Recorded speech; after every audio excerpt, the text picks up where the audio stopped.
నమస్తే. Welcome to legend TV. ప్రస్తుతం నాతో పాటు రాణి రుద్రమ గారు ఉన్నారు. BJP official spoke person. మాట్లాడే ప్రయత్నం చేద్దాం. నమస్తే మేడం. నమస్తే.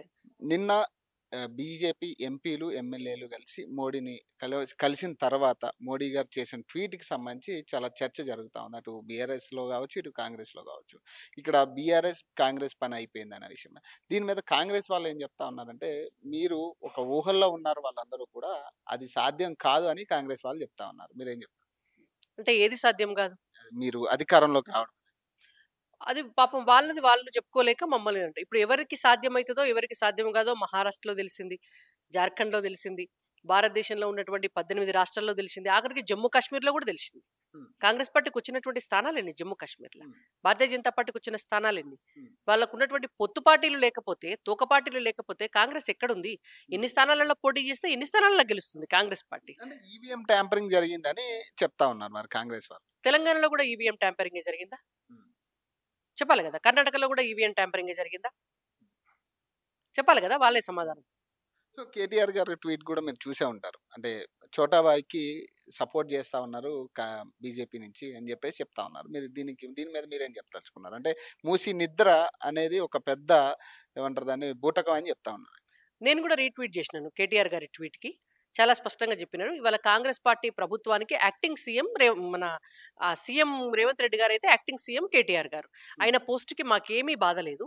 హ్మ్. ఆయన పోస్ట్‌కి మా భారతీయ జనతా పార్టీ నాయకులు ఎవ్వరు గూడా పోటీకి పోతలేరు. హ్మ్. కాంగ్రెస్‌తో కలిసి పోటీ జేసినా, కాంగ్రెస్‌తో కలిసి ప్రభుత్వంలో ఉన్నా, గెలిచిన తర్వాత ఆ పార్టీలో ఎమ్మెల్యేలు ఈ పార్టీలోకొచ్చినా, ఈ పార్టీలో ఎమ్మెల్యేలు ఆ పార్టీలోకి పోయి పార్టీ ఫిరాయింపులు జేసుకున్నా, అది కాంగ్రెస్, బీఆర్ఎస్ కలిసే చేసుకున్నాయి. హ్మ్. గతంలో గావచ్చు, వర్తమానంలో గావచ్చు, భవిష్యత్తులో గావచ్చు. హ్మ్. వాళ్ళిద్దరూ కలిసి ఉండేటువంటి పార్టీలు కాబట్టి కేటీఆర్ గారు అంత భయపడాల్సినటువంటి అవసరం ఏం లేదు. హ్మ్. మేమెప్పుడు కూడా కాంగ్రెస్ పార్టీతో కలిసి వెళ్లి చేసేటువంటి పరిస్థితి మాకు లేదు కాబట్టి ఆయన పోస్ట్ సేఫ్ అని నేను కూడా రీట్వీట్ చేసిన. ఓకేనండి. ఇథనాల్ ఫ్యాక్టరీ ఇష్యూ గాని నిన్నేదైతే మొత్తం రైతులు రోడ్డు మీదకొచ్చిన పరిస్థితి. అంతకుముందు గూడా కొడంగల్ ఇష్యూ సేమ్ ఇదే సిట్యుయేషన్. మరి ఏం జరుగుతుంది రాష్ట్రంలో? అసల సీఎం ఉన్నారా అనేది ఒక చర్చ. అసలు ప్రభుత్వం నడుస్తుందా అనేది ఒక చర్చ జరుగుతాంది. మీరేం చెప్పదలుచుకున్నారు? అంటే దొంగలు దొంగలు కలిసి ఊర్లు పంచుకుంటారు. హ్మ్. ఇవాళ కాంగ్రెస్ పార్టీ హయాం మన బీఆర్ఎస్ పార్టీ హయాంలో అక్కడ ఉన్నటువంటి ఇథనాల్ ఫ్యాక్టరీకి పర్మిషన్ ఇచ్చినారు. బీఆర్ఎస్ పార్టీ నాయకుడు ఎల్లుండి దీక్షా దివస్ ఇన్ఛార్జ్ హ్మ్. తలసాని శ్రీనివాస్ యాదవ్ గారి కొడుకు దానికి డైరెక్టరు. హ్మ్. ఆనాడు పర్మిషన్ ఇచ్చింది బీఆర్ఎస్ పార్టీ. భూములు ఇచ్చింది ఆనాడు ప్లాన్ స్టార్ట్ చేసింది బీఆర్ఎస్ పార్టీ. ఇవాళ ఉన్నటువంటి కాంగ్రెస్ పార్టీ దాన్ని ఎంకరేజ్ చేసి పెంచుతోంది. మళ్ళా బీఆర్ఎస్ పార్టీ వచ్చి ఉద్యమం చేస్తాం మేము అని చెప్తుంది. హ్మ్. అంటే ఇదేంటంటే కాంగ్రెస్ పార్టీ, బీఆర్ఎస్ పార్టీ ఇద్దరు కలిసి ప్రజల్ని మోసం చేసి, ప్రజల భూములను గుంజుకొని, అక్కడ ఉన్నటువంటి పర్యావరణాన్ని ధ్వంసం చేసి, ప్రకృతి వనరులను దోపిడీ చేయాలనేటువంటి కుట్ర ఇది. హ్మ్. కాబట్టి ఈ కుట్రలో ప్రజల్ని ఏమంటారు పావులం చేసి వాడుకుంటున్నారు తప్ప, ఆ ఇద్దరి ఈ ఉద్దేశం ఒకటి. మీరు లగచర్ల కూడా చూడండి.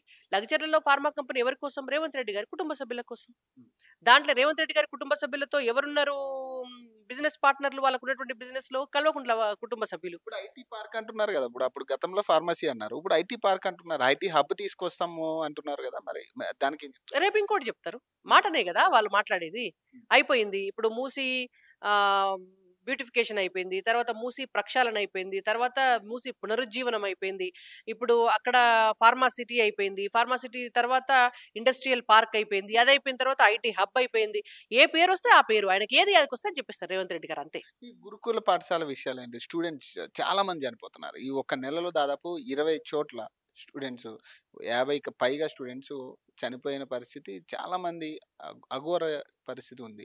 మరి ఏంటంటే దీని మీద రాష్ట్ర ప్రభుత్వం పట్టించుకోవట్లేదు. రాష్ట్ర ప్రభుత్వం ఏం చెప్తా ఉందంటే వాళ్ళెక్కడో బయట చిరుతిళ్ళు తిని ఉంటారు. దానివల్ల ఇదంతా జరిగిందని చెప్తా ఉన్నారు. ఇందాక సీతక్క గారు కూడా మాట్లాడుతున్నారు. మేము నిమ్స్ కంటే ఇంకా గొప్ప హాస్పిటల్ ఉందా? మేము అక్కడే ట్రీట్మెంట్ ఇచ్చాం. అయినా కూడా చనిపోయిందంటే ఆమెకున్న ఇంటర్నల్ ప్రాబ్లమ్స్ అంటుందామె. మరేం చెప్పదలుచుకున్నారు? అట్లా మాట్లాడాలంటే కొంచెమన్నా ఆలోచన ఉండాలె. తల్లి హృదయం ఉండాలె మాట్లాడడానికి. ఇవాళ పిల్లలకు మీరు విషపు ఆహారం బెట్టి, పిల్లల్ని చంపుకుంటా, మీరు స్కూళ్ళల్లా కనీసం పర్యవేక్షణ లేదు. ఒక విద్యాశాఖ మంత్రి లేడు తెలంగాణకు. హ్మ్. విద్యాశాఖ మంత్రి లేదు పర్యవేక్షించడానికి. ఇయ్యకుండా ఇంకా మీదికెళ్ళి వాళ్ళ ఇంటర్నల్ ప్రాబ్లమ్స్ తోటి చనిపోయినారు అని చెప్పడం అనేటువంటిది నిజంగా గూడా అవమానకరం. ఒక మహిళగా, ఒక తల్లిగా సీతక్క గారు నిజంగా గూడా ఇట్లాంటి మాటలు మాట్లాడడానికి వాళ్ళు ఆలోచించాలి ఒక్కసారి. హ్మ్. తెలంగాణ రాష్ట్రంలో విద్యారంగం గత 10 సంవత్సరాలుగా నిర్వీర్యమైపోయింది. కాంగ్రెస్ ప్రభుత్వం వచ్చినాక ఇంకా అధ్వాన్నమైనటువంటి పరిస్థితి ఏర్పడ్డది. కాబట్టి మేము చాలా స్పష్టంగా చెప్తున్నాం. పిల్లల ప్రాణాలను బలి చేయకండి. ఎంతసేపు రియల్ ఎస్టేట్ దందాల మీద, భూములు అమ్ముకోవటం మీద, లేపోతే మీ ప్రాజెక్టుల పేరుతోటి ఎట్లా పైసలు కమిషన్ తీసుకోవాలనేటువంటి దానిపైన దృష్టి బంద్ చేయండి. హ్మ్. మీరు ప్రజా సంక్షేమం పైన, విద్యార్థుల సంక్షేమం పైన, ప్రజల జీవితాల పైన, ఇవాళ వాళ్ళ బాగోగులు చూడకుండా మీరు వాళ్ళను నష్టాల పాలు చేయకండి. ఇవాళ బాగోగులు చూడాల్సినటువంటి వాళ్ళను ఏమంటారు, ఇబ్బందుల పాలు గురి చేయకండి అని మేము చెప్తున్నాం. బీఆర్ఎస్ వాళ్ళు కూడా ఒక ఇన్ఛార్జ్ కింద ఆర్ఎస్పీ గారినేసి ఈ గురుకుల పాఠశాలకు సంబంధించి అసలు ఏం జరుగుతుంది? జిల్లా వ్యాప్తంగా మీరు ఒక అనాలిసిస్ తీసుకురండి. అసలు ఏం జరుగుతుందనే దాని మీద ఆర్ఎస్పీ గారికి ఇన్ఛార్జ్ అప్పజెప్పడం జరిగింది. అంటే మీరేం చెప్పదలుచుకున్నారు? గతంలో ఆయన దానికి ఇన్ఛార్జ్‌గా కూడా అంత గతంలో కూడా ఉన్నారాయన. మరేం చెప్తారు? అసలు ఎడ్యుకేషన్ సిస్టమ్‌నే నాశనం చేసింది బీఆర్ఎస్ పార్టీ గదా!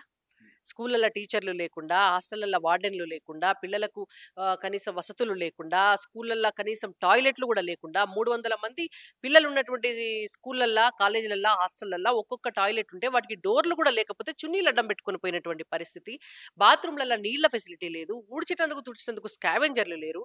ఇట్లాంటి అధ్వానమైనటువంటి పరిస్థితిలో తెలంగాణ రాష్ట్రం గత 10 సంవత్సరాలుగా ఉంటే, ఇవాళ మళ్ళా కొత్తగా బీఆర్ఎస్ పార్టీ మేము ఒక కమిటీ చేస్తాము, మేము పోయి తెలుసుకొని చేస్తాము అనంటే వాళ్ళకంత అర్హత లేదు. ఇప్పుడున్నటువంటి కాంగ్రెస్ పార్టీ ఇంకా అధ్వానంగున్నది.